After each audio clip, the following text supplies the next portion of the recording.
നമ്മുടെ ജീവിതത്തിലെ അനുഗ്രഹങ്ങൾ, പ്രത്യേകിച്ച് നമ്മുടെ ആരോഗ്യമെന്ന് പറയുന്ന അനുഗ്രഹം, എപ്പോഴാണ് അത് നഷ്ടപ്പെട്ടു പോവുക? നമ്മെക്കുറിച്ച് തന്നെ നമുക്കറിയാത്ത കുറേ കാര്യങ്ങൾ ഏതെങ്കിലും ഒരു ടെസ്റ്റ് റിസൾട്ടായി നമ്മുടെ കൈകളിലേക്ക് വരുമ്പോഴാണ് മാരകമായ ഒരു രോഗത്തിൻ്റെ ഒരു മൂന്നാമത്തെയോ നാലാമത്തെയോ സ്റ്റേജിലെത്തി നിൽക്കുന്നു എന്ന് നമ്മൾക്ക് അറിയാൻ കഴിയുക. അതുപോലെ തന്നെ പ്രിയപ്പെട്ടവരെ, നാം വാഹനങ്ങളിലും മറ്റുമായി സ്ഥിരമായി യാത്ര ചെയ്യുന്നവരാണ്.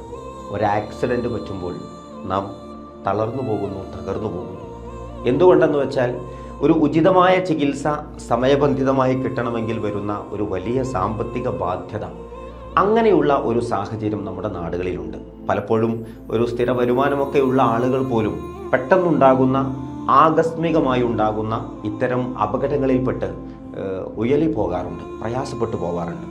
ആ ആളുകളെ ചേർത്തു പിടിക്കുക എന്നുള്ള പദ്ധതിയാണ് എമർജൻസി കെയർ എന്ന് പറയുന്ന ഷെൽട്ടർ ഇന്ത്യ നടപ്പിൽ വരുത്തുന്ന പദ്ധതി.